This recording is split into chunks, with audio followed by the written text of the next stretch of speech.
పునరుద్ధరణ అనగా ఇంకా పాతది లేదు, కొత్తది అని అర్థం. హల్లెలూయా. పునరుద్ధరణ అనగా అయిపోయినది, పూర్తయిపోయినది, సమాప్తమైపోయినది అన్న ప్రతీది కూడా మరలా తిరిగి రెట్టింపు మహిమతో. హల్లెలూయా, హల్లెలూయా, హల్లెలూయా. మన యేసయ్య అని కూడా అనుకున్నారంట. అయిపోయింది, సమాధిలోకి వెళ్ళిపోయారు. ఎన్నో చెప్పాడు, నేనే రాజుని అన్నాడు, ఇంకెన్నో చెప్పాడు, కానీ సమాధిలో ఉన్నాడు అని అందరూ అనుకున్నారంట. ఇంకా పూర్తి అయిపోయింది అనుకున్నారంట. కానీ మూడవ రోజు పునరుద్ధరుడయ్యాడు. హల్లెలూయా, హల్లెలూయా. పూర్తి అయిపోయింది అన్న ప్రతీది కూడా తిరిగి రూపింపబడుటయే పునరుద్ధరణ. హల్లెలూయా, హల్లెలూయా. అయితే పునరుద్ధరుడైన మన యేసయ్య మనల్ని ఆయనతో కలిసి పునరుద్ధరిస్తూ ఉన్నాడు. ఆమేన్. హల్లెలూయా, హల్లెలూయా, హల్లెలూయా. యేసు క్రీస్తుతో కూడా మనము పునరుద్ధరణ అయి ఉన్నాము. ఆమేన్, ఆమేన్. ఎవడైతే యేసుని విశ్వసిస్తారో, యేసు క్రీస్తు ప్రభువారిని ఎవరు విశ్వసిస్తారో వారందరూ కూడా యేసు క్రీస్తులో ఉన్న పునరుద్ధరణ, యేసు ప్రభువారితో మనకి అట్టి పునరుద్ధరణ వచ్చి ఉన్నది. ఆమేన్. హల్లెలూయా, హల్లెలూయా. ఇంకా ఎవడు చచ్చిపడి లేడు, ఇంకెవడును అయిపోయింది అనుకోవడానికి లేదు, ఇంక ఇది తిరిగి రాదు అనేది లేదు, సమాప్తం అనేది లేదు. మరలా యేసు క్రీస్తులో పునరుద్ధరణ జరుగుతూనే ఉన్నది. హల్లెలూయా, హల్లెలూయా. అది ఒకవేళ నీ శరీరము మరణించిన క్రీస్తుతో కలిసి నీవు తిరిగి లేస్తావు. హల్లెలూయా. ఇక సమాప్తం అయిపోయింది, ఇక ఏం లేదు, క్లోజ్ అనేది లేదు. యేసు క్రీస్తుని విశ్వసించిన ప్రతి ఒక్కరు కూడా యేసు క్రీస్తుతో కూడా పునరుద్ధరించబడెదరు. హల్లెలూయా. అది ఎందులో అయినా, అది ఏ విషయంలో అయినా, అది శరీరమే మట్టిలో కలిసిపోయినా మరలా తిరిగి క్రీస్తుతో పునరుద్ధరించబడతావు. నీ ప్రతి పరిస్థితి చనిపోయినట్లుగా అయిపోయింది, ఖాళీ అయిపోయింది అన్నట్లుగా అనిపించినను యేసు క్రీస్తుతో నీవు తిరిగి పునరుద్ధరించబడతావు. విశ్వసించిన ప్రతి వారికి పునరుద్ధరణ ఉన్నది యేసు నామములో. హల్లెలూయా. ఎవడు యేసుని విశ్వసిస్తాడో వానికి ఖచ్చితముగా ఆయన ద్వారా పునరుద్ధరణ ఉన్నది. హల్లెలూయా. కొన్ని వాక్యాలను చూద్దామండి. లూకా సువార్త 24వ అధ్యాయము 21వ వచనము.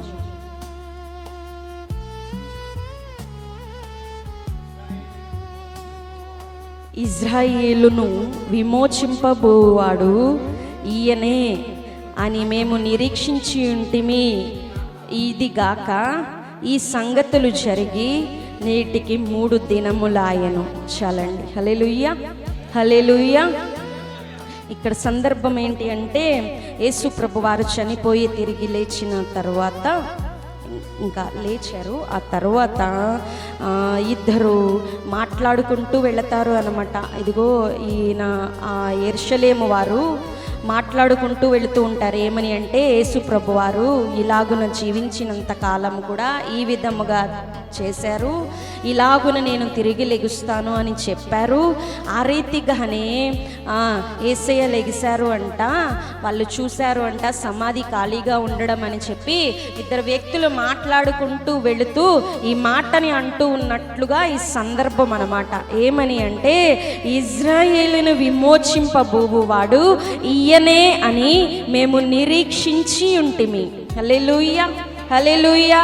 కొన్ని సంవత్సరాల నుంచి దేవాతి దేవుడు ఏదైతే వాగ్దానం చేస్తూ ఉన్నాడో, నా ప్రియ కుమారుణ్ణి నేను పంపిస్తాను అని ప్రవక్తల నోటమ్మటి వస్తూ ఉన్న ఆ ప్రవచన వాక్కులను నెరవేర్పు జరిగించడానికి, లేక తండ్రి చిత్తము నెరవేర్పు జరగడానికి, లేక లోక పాపము ఎవరు తీయలేనంతగా అది ఉండిపోయినప్పుడు దేవాతి దేవుడే దిగి రావలసి ఉన్నదని, ఆయనే రక్తం రక్తము కార్చి ప్రాణము పెట్టి ఆ ప్రజల వారి పాపములను రక్షించవలసి ఉన్నదని ఆ యొక్క వాక్కులు నెరవేర్పు కొరకు ఇజ్రాయేలును విమోచించేవాడు వస్తాడు అని నిరీక్షించి ఉన్నారంట. హల్లెలూయా, హల్లెలూయా. విమోచన అంటే ఇందాక పునరుద్ధరణ గురించి నేర్చుకున్నాం కదా. విమోచన అంటే మనం అన్ని క్లియర్గా తెలుసుకోవాలి, తెలుసుకున్నాకే గ్రహించాలి. హల్లెలూయా, హల్లెలూయా. తెలుసుకుంటారు కానీ గ్రహించరు చాలామంది. రెండూ కావాలి, ఉట్టిగే గ్రహించకూడదు. నా మాటలు అర్థమవుతున్నాయా? ఊరికే గ్రహిస్తే అది నిలవదు. తెలుసుకొని గ్రహించాలి, తెలుసుకొని విడిచిపెడితే కుదరదు. తెలుసుకోవాలి, గ్రహించాలి. హల్లెలూయా. అయితే విమోచన అంటే, విమోచించడం అంటే రక్షించడం అని అర్థం. హల్లెలూయా. లేక కాపాడడం అని అర్థం. హల్లెలూయా, హల్లెలూయా. ఒకడు పడిపోయిన వాడు, లేక వేదనలో ఉన్నవాడు, లేక తృణీకరించబడినవాడు, లేక కొన్ని సంవత్సరాల నుంచి మ్రగ్గుతూ ఉన్న జీవితం ఉన్నప్పుడు అతన్ని నేను ఉద్ధరించాను రా అంటే వారిని రక్షించి వారిని బాగు చేసే ఆ విధానాన్ని విమోచించడం అంటారు. హల్లెలూయా, హల్లెలూయా, హల్లెలూయా. రక్షించడం అన్నమాట. లేక ఇంకా ఎవ్వరు చేయలేని దానిని చేసి మేము ఉద్ధరించామంటారు చూసారా, ఆ విధముగా ఎవ్వడును ఉద్ధరించలేడు. కానీ మన జీవితాలను రక్తము పెట్టిన క్రీస్తు మాత్రమే మనలను విమోచించేవాడు. హల్లెలూయా. అలాగునంట వాళ్ళు ఇజ్రాయేలు రాజు ఆ ఇజ్రాయేలును విమోచించేవాడు వస్తాడు అని నిరీక్షించి మూడవ నాడు తిరిగి చదువుదాం ఆ మాట. ఇజ్రాయేలును విమోచింపబోవాడు ఈయనే అని మేము నిరీక్షించి ఉంటుమి.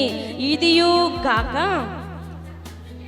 జరిగి నేటికి 3 దినముల. హల్లెలూయా, హల్లెలూయా, హల్లెలూయా. అలాగున మమ్మలను ఉద్ధరించేవాడు, మమ్మలను రక్షించేవాడు, మమ్మలను లేవనెత్తేవాడు వస్తాడు అని వచ్చి ఉన్నాడు అని యేసుని చూసేవారు నమ్మారంట. అయినప్పటికీ కూడా ముందు ఏమి జరిగినది అంటే 3 రోజులు గడిచినవంట. అంటే ఆ మూడు దినముల ఆ గ్యాప్లో ఏం జరిగినది అంటే, ఒక రోజేమో చనిపోయాడు, ఇంకో రోజేమో ఇంకా సమాధిలో మౌనముగానే ఉన్నాడు, ఇంకా లెగుస్తాడు అని చూస్తూ ఉన్న సమయము అది. హల్లెలూయా, హల్లెలూయా, హల్లెలూయా, హల్లెలూయా. వస్తాడు, వస్తాడు, మమ్మల్ని రక్షించేవాడు, విమోచించేవాడు, ఉద్ధరించేవాడు, మా పాపములను కడిగే పరిశుద్ధుడు వస్తాడు అని అనుకొని ఈయనే వచ్చాడు అని విశ్వసించిన తరువాత ఏం జరిగినదంటే చనిపోయి ఉన్నాడు అంట. హల్లెలూయా, హల్లెలూయా. పరిస్థితులు మనవి కూడా చాలా అన్నీ విశ్వసించిన తర్వాత, యేసుని నమ్మిన తర్వాత, యేసుతో మనం పయనిస్తూ ఉన్నప్పుడు కూడా మన పరిస్థితులు చనిపోయినట్లుగా ఉంటవి. హల్లెలూయా. గుడ్ ఫ్రైడేగా ఉంటుంది. అంటే వేదన, శ్రమ, అవమానం, ఇబ్బంది అనేటటువంటి వాటిలో మన స్థితులు దేవుణ్ణి విశ్వసించినా సరే అనేకముగా అలా అయిపోయినట్లుగా ఉంటవి. చనిపోయి పాతి పెట్టబడినట్లుగా, ఇంకా ఇది లెగవుదురా, ఇంకా సమాప్తం, ఇంకా బండ కూడా పెట్టేశారు, ఇంకెవరు ఈ బండని తప్పించేవారు లేరు అనే విధమైన పరిస్థితుల్లోనికి వెళ్ళిపోతాము. హల్లెలూయా. క్రైస్తవుడా, ఖచ్చితముగా మన స్థితి అలాగున అయిపోతూ ఉన్నప్పుడు నీ జీవితంలో గుడ్ ఫ్రైడే ఉంటే, గుడ్ ఫ్రైడే అయిపోయిన తర్వాత శనివారము నిశ్శబ్దంగా అయిపోయినదనుకో, చనిపోయిన స్థితిగా నీది అయిపోయిన తర్వాత ఇంకెవరూ దీనిని పునరుద్ధరించలేరు, ఇంకెవరూ దీనిని రక్షించలేరు, ఇంకెవరూ ఉద్ధరించలేరు అనే విధముగా సైలెంట్గా అయిపోయినదనుకో శనివారం లాగా. హల్లెలూయా. అయితే ఆదివారం ఖచ్చితముగా ప్రతి జీవితంలో ఉన్నది. హల్లెలూయా, హల్లెలూయా. శనివారం అనగా ఆ యూదులు ఎలాగున ఆచరించేవారు అంటే విశ్రాంతి దినముగా శనివారమును ఆచరించి ఒక పవిత్ర దినముగా ఆచరించే సమయములు అన్నమాట అవి. అంటే యేసు ప్రభు వారు చనిపోయారు. యేసుని నమ్మి విశ్వసించి యేసుని అనుసరించిన వారందరూ కూడా తరువాత విశ్రాంతి దినము మరలా ఆరాధించవలసి వచ్చి ఉన్నది. హల్లెలూయా. అయినప్పటికీ వారు విశ్వాసముతో ఆరాధనలో ఉన్నారు, ఇంకనూ విశ్వసిస్తూనే ఉన్నారు. క్రైస్తవుడా, వాక్యమును వింటూ ఉన్న నీవు కూడా పరిస్థితులు గుడ్ ఫ్రైడే గుండా వెళ్ళి అనగా చనిపోయే స్థితి కానీ ఇది అయిపోయిన తరువాత విశ్రాంతి దినములోనే ఇంకా నిలిచి ఉన్నావేమో, అనగా దేవుణ్ణి ఆరాధిస్తూ పవిత్రతతో పరిశుద్ధతో ఆ యొక్క ఆరాధనలో నీవు గడుపుతూనే ఉన్నావేమో. నీవు అలాగునే ఉండు, మౌనముగా ఉండు. మొత్తం నిశ్శబ్దమైపోయినది, ఇంకా ఎవ్వడు నా జీవితాన్ని బాగు చేయలేడు అనుకోమాక. అయినప్పటికీ విశ్రాంతి దినము ఆరాధనలు అన్నీ అయిపోయిన తరువాత నీ జీవితంలో ఖచ్చితముగా పునరుద్ధరణ ఉన్నది. హల్లెలూయా, హల్లెలూయా. ఈ గుడ్ ఫ్రైడేకి ఈస్టర్కి మధ్యలో విశ్రాంతి దినము ఒక సైలెంట్ పీరియడ్గా మనము చూడాలి. అంటే పరిస్థితులన్నీ చేదాటిపోయి చచ్చిపోయినటువంటి పరిస్థితులుగా ఉన్నా సరే అయినను నువ్వు ఆరాధించేవాడిగా పరిశుద్ధ జీవితమును గడిపేవానిగా ఉంటే జీవితము ఖచ్చితముగా పునరుద్ధరించబడిద్ది. హల్లెలూయా. వారు అలాగనే 3 దినములు అయిపోయినదంట. ఆయనను కూడా పరిస్థితులు మారలేవేమో అని వారు అనుకుంటూ ఉన్నారు. తర్వాత దేవుడు వారిని బలపరుస్తూ ఉన్నట్లుగా చూస్తాము. అయితే యోహాను సువార్త 11వ అధ్యాయము 25వ వచనం చూద్దామండి. పునరుద్ధానమును జీవమును నేనే, నా యందు విశ్వాసముంచువాడు చనిపోయినను బ్రతుకును. హల్లెలూయా, హల్లెలూయా, హల్లెలూయా. మరలా చదువుదామా? అందుకు యేసు, పునరుద్ధానమును జీవమును నేనే, నా యందు విశ్వాసముంచువాడు చనిపోయినను బ్రతుకును. హల్లెలూయా, హల్లెలూయా.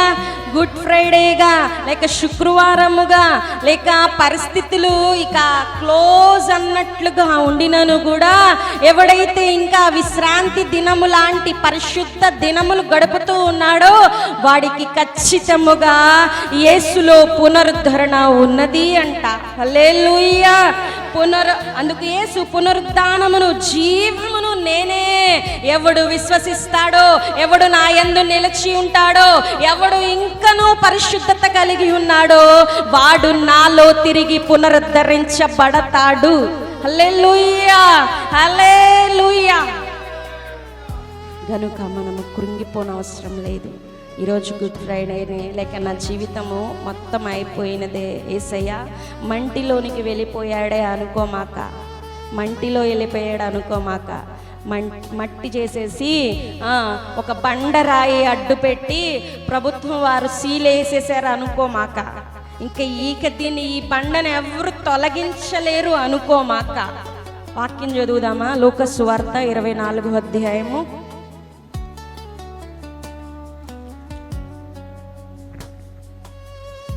4వ వచనం. 24వ అధ్యాయము 5వ వచనం చూద్దామండి. వారు భయపడి ముఖములను నేల మోపి ఉండగా వీరు సజీవుడైన వానిని మీరెందుకు మృతులలో వెదుకుచున్నారు? చాలండి. హల్లెలూయా. ఆ తర్వాత వచనం కూడా చదువుదాం. ఆయన ఇక్కడ లేడు, ఆయన లేచి ఉన్నాడు. చాలండి. హల్లెలూయా, హల్లెలూయా. పరిస్థితి ఇంకా మూత పెట్టేసినట్లుగా, సీల్ వేసినట్లుగా, మృతులలో అయిపోయినట్లుగా ఉండవచ్చు, కానీ ఆయన అంట లేచి ఉన్నాడు అంట. హల్లెలూయా, హల్లెలూయా. ఎవడు యేసుని విశ్వసిస్తాడో, ఎవడు పునరుద్ధాడనైన క్రీస్తుని విశ్వసిస్తాడో ఆయన లేచి ఉన్నాడు, నిన్నును ఖచ్చితంగా లేపువాడై ఉన్నాడు. పునరుద్ధానమును జీవమును నేనే. ఎవడు నా యందు విశ్వాసం ఉంచుతాడో వాడు నాతో కలిసి తిరిగి లేచును. ఆ కింద వచనం చూద్దామా, యోహాను సువార్త 11:26.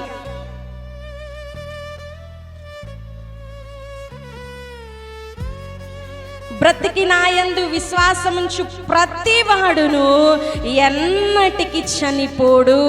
చాలమ్మా. హల్లెలూయా, హల్లెలూయా.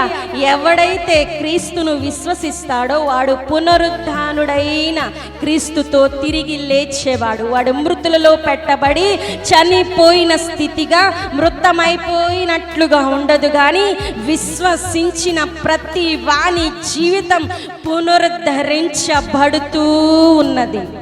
హల్లెలూయా. ఎవరు చెప్పారు మొత్తం క్లోజ్ అయిపోయినదని, ఇంకా సీల్ వేశారు అని, ఇంకా ఆయన బయటికి రాలేడు, మట్టిలో కలిసిపోయాడు అని, ఇంకా శరీరం కుళ్ళిపోయినదని, ఇంకా అది కంపు కొడుతూ ఉన్నదని, అది వ్యర్థమైపోయినదని, అందులో జీవం లేదని ఎవరు చెప్పారు? నీ బ్రతుకు అంతా ఖాళీ అయిపోయినదని నీవు ఎలాగో అనుకుంటావు. అవసరం లేదు.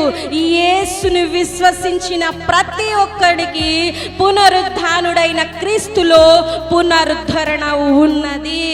హల్లెలూయా, హల్లెలూయా. ఆయన లేడంట, లేచి ఉన్నాడంట. మనమును ఆయనను విశ్వసించిన వారమైతే మన బ్రతుకులు కూడా పాతి పెట్టబడినవి అయినను కూడా యేసుతో కలిసి లేచెదము. హల్లెలూయా. లెగవడమే కాదంట, ఆయన యందు విశ్వాసముంచు ప్రతివాడు ఎన్నటికీ చనిపోడు అంట. హల్లెలూయా, హల్లెలూయా. అంటే పరిస్థితులు లయమైపోయినట్లుగా ఉండవచ్చు. ఇక్కడ మనము ఈ వాక్యాన్ని చెప్పుచున్న వాక్యాలన్నీ కూడా రెండు విధాలుగా శరీర జీవితానికి చూడవచ్చు, ఆత్మీయ జీవితానికి చూడవచ్చు. ఒకవేళ నీ పరిస్థితులు శరీర జీవ సంబంధమైనవై ఉండి అవి చనిపోయినట్లుగా ఉంటే వాటితో దేవుడు మాట్లాడుతూ ఉన్నాడు. చనిపోయిన ప్రతి పరిస్థితిని కూడా నా యందు విశ్వాసము నీవు ఉంచితే నేను తిరిగి నీ ప్రతి పరిస్థితిని తిరిగి పునరుద్ధరిస్తాను అని. హల్లెలూయా. పునరుద్ధరణ అంటే ముందు మాట్లాడుకుని ఉన్నాము కదా, ఇంకా అయిపోయినది అనే దానిని తిరిగి లేపుటయే పునరుద్ధరణ. హల్లెలూయా. పూర్తి సమాప్తం, క్లోజ్, ఇంకేమీ లేదు అన్నది తిరిగి లెగుట, తిరిగి ఉపయోగపడుట, తిరిగి రూపించబడుట, తిరిగి అనేదే పునరుద్ధరణ. హల్లెలూయా, హల్లెలూయా. అలాగున శరీర సంబంధమైన పరిస్థితులన్నీ అలాగున అయిపోయినాయా, ఏం పర్వాలా, యేసు యందు నీవు విశ్వాసం ఉంచితే ఆయన లేచి ఉన్నాడు, నిన్ను లేపుతాడు. ఆయన యందు నీవు విశ్వాసం ఉంచితే ఆయనతో కలిసి నీవు లేస్తావు అంట. హల్లెలూయా, హల్లెలూయా. ఒకవేళ శరీర జీవితాలు చనిపోయి భూమిలో పెట్టబడినవి అయినప్పటికీ కూడా యేసు అందు నీవు విశ్వాసం ఉంచిన వాడివి అయితే ఎన్నటికీ చనిపోవు అంట. మరలా ఆయనతో కలిసి లెగిచి యుగ యుగములు జీవించెదవు. హల్లెలూయా. ప్రకటన గ్రంథము 7వ అధ్యాయము 13-14 వచనాలు చదువుదాం. దేవుడు యేసు క్రీస్తునందు విశ్వాసం ఉంచి అనేకమైన గుడ్ ఫ్రైడే లాంటి, అనగా పరిస్థితులన్నీ చేజారిపోయి చనిపోయినట్లుగా, మృతమైపోయినట్లుగా, లయమైపోయినట్లుగా ఉండినను కూడా పరిశుద్ధమైన విశ్రాంతి దినము అనేటటువంటి ఆరాధనలో నీవు ఉన్నావనుకో ఖచ్చితముగా పునరుద్ధరణ ఉండి ఉన్నది. హల్లెలూయా. ఆ పునరుద్ధరణ నీవు చనిపోయినా సరే యేసుతో కలిసి తిరిగి లేచి గొర్రె పిల్ల రక్తముతో తమ వస్త్రములు కడుగుకునిన తమను శుద్ధి చేసుకున్న వారి వల్లే కనిపిస్తూ ఉన్నారు అంట. హల్లెలూయా. ఆ గొర్రె పిల్ల రక్తము ఎవరు? ఆయన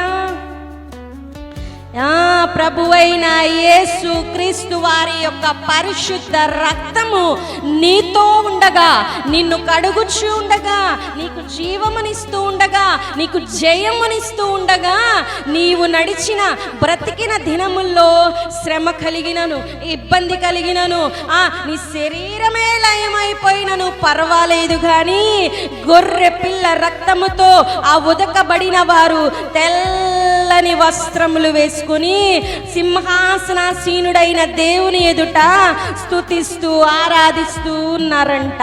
హల్లెలూయా, హల్లెలూయా, హల్లెలూయా. ఓ సంగమా, క్రైస్తవుడా, నా జీవితము లయమైపోయినది, మృతమైపోయినది అనుకోమాక, నీవు ఇంకను పరిశుద్ధముగా ఆరాధిస్తూ ఉంటే, పునరుద్ధానుడైన యేసు క్రీస్తును నీవు నమ్మి విశ్వసించి ఉంటే, ఆయనలో నీకు జయము ఉన్నది, పునరుద్ధరణ ఉన్నది. ఆయన లేచెను, నిన్ను లేపెను. హల్లెలూయా, హల్లెలూయా. ఆయన నిన్ను ఎలాగున లేపుతాడు అంటే, నీ శరీర ఆత్మలను లేపుతాడు. హల్లెలూయా. ఒకవేళ శరీరము మృతమైపోయినను కూడా నీ ఆత్మను పరిశుద్ధముగా లేపి గొర్రె పిల్ల ఎదుటను, సింహాసనాసీనుడైన దేవుని ఎదుటను స్తుతించి ఆరాధించి గణపరిచేవాడిగా నిన్ను ఉంచుతాడు అంట.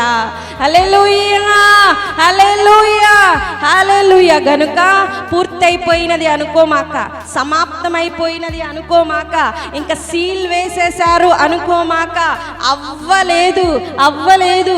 ఆయన లేచి ఉన్నాడు. ఖాళీ సమాధి సాక్ష్యమిస్తూ ఉన్నది. ఆయన శరీరము లేపబడి ఉన్నది, ఆయన ఆత్మ లేపబడి ఉన్నది. ఎవడైతే క్రీస్తును విశ్వసిస్తాడో, శరీర ఆత్మలను తిరిగి పునరుద్ధరించుకున్న క్రీస్తులో మనకి కూడా శరీర ఆత్మలకు పునరుద్ధరణ ఉన్నది. హల్లెలూయా.